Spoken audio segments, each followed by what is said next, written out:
मुलांनो, आज आपण पदार्थांच्या चवी पाहूया.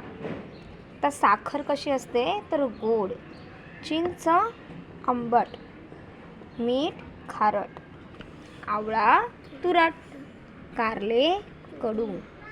साखरेची चव कशी असते? गोड. चिंचेची चव कशी असते? आंबट. कारले कसे लागते? कडू. मिठाची चव कशी असते? खारट. मिठाची चव खारट असते. आता आपण पाहूया प्राणी आणि त्यांची पिल्ले. कुत्र्याच्या पिल्लाला आपण म्हणतो पिल्लू, गाईच्या पिल्लाला वासरू, शेळीच्या पिल्लाला करडू, घोड्याच्या पिल्लाला शिंगरू, कोंबडीच्या पिल्लाला आपण पिल्लूच म्हणतो, हरणाच्या पिल्लाला आपण पाडस म्हणतो, पाडस, सिंहाच्या पिल्लाला